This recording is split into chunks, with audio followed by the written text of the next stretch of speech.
गंगा अवतरण, शिव की जटाओं से बहती दिव्यता की अविरल धारा।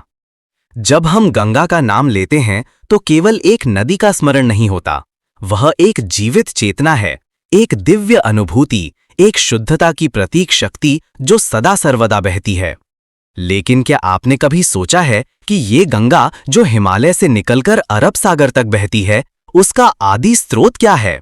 वह शक्ति जिसने इस दिव्य धारा को धरती पर लाने का साहस किया, कोई और नहीं, स्वयं महादेव शिव हैं।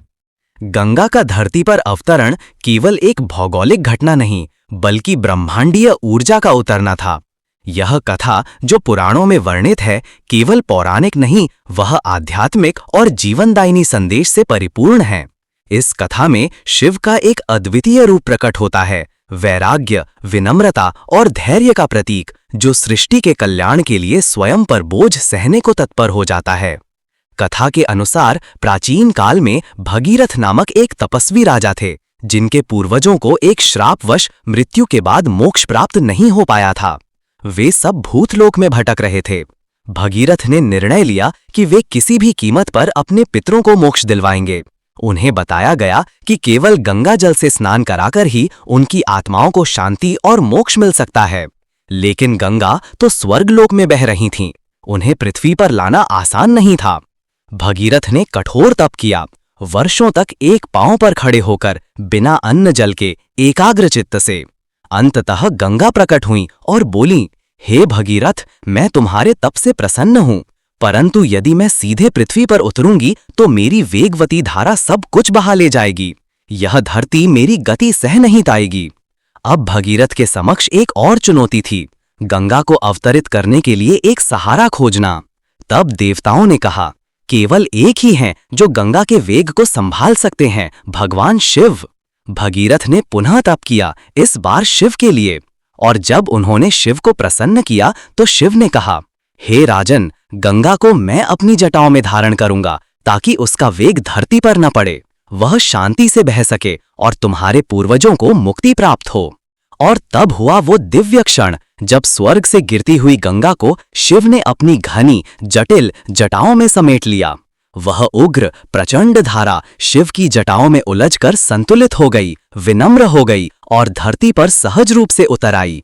तभी से वह बन गई भागीरथी, वह जो भगीरथ के प्रयत्न से आई। लेकिन वह और भी बनी शिव की कृपा का प्रवाह। गंगा केवल जल नहीं है, वह ब्रह्म ज्ञान है, वह मुक्ति की राह है। जब वह शिव की जटाओं से बहती है तो वह केवल एक नदी नहीं, वह मोह माया से मुक्ति की धारा बन जाती है। उसका स्पर्श मन को शांत करता है, उसकी ध्वनि आत्मा को पुकारती है। और यही है गंगा का चमत्कार, वह शुद्ध करती है केवल शरीर नहीं बल्कि चेतना को भी। गंगा का यह उतरना यह भी सिखाता है कि ऊर्जा जब बिना संतुलन के आती है तो विनाश करती है, लेकिन जब वही ऊर्जा विनम्रता और विवेक के साथ दिशा पाती है तब वह जीवनदायिनी बन जाती है। शिव ने गंगा को दिशा दी, अपनी जटाओं में समाहित कर उसे नियंत्रित किया और फिर उसे धरा के लिए वरदान बना दिया।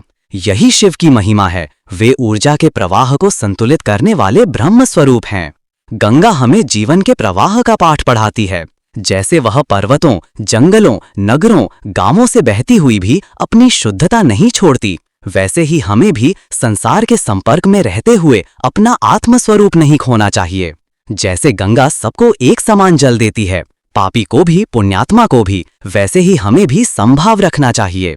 आज भी हरिद्वार, ऋषिकेश, वाराणसी जैसे तीर्थों में जब गंगा आरती होती है और दीपों की कतारें गंगा की लहरों पर तैरती हैं, तो वहां केवल एक दृश्य नहीं होता, वहां शिव की जटा से बहती चेतना की अनुभूति होती है। उन लहरों में आज भी वो शक्ति है जो पुत्र को पितृ से जोड़ती है और आत्मा को परमात्मा से। गंगा अवतरण की यह कथा केवल शिव की भक्ति नहीं, श्रद्धा और प्रयत्न का भी उत्सव है। अगर भगीरथ संकल्प न लेते, अगर वे तप न करते और अगर शिव कृपा न करते तो गंगा कभी पृथ्वी पर नहीं आती। इस कथा से हम यह सीखते हैं कि सच्ची निष्ठा, विनम्रता और प्रयत्न से असंभव भी संभव हो सकता है। और जब हम अपने संकल्प को ब्रह्मा, विष्णु और महेश तक पहुंचा देते हैं तो पूरा ब्रह्मांड भी उस संकल्प की पूर्ति में लग जाता है। शिव की जटाओं से निकलती गंगा हमें यह भी याद दिलाती है कि विराट शक्ति को धारण करने के लिए आत्मबल चाहिए।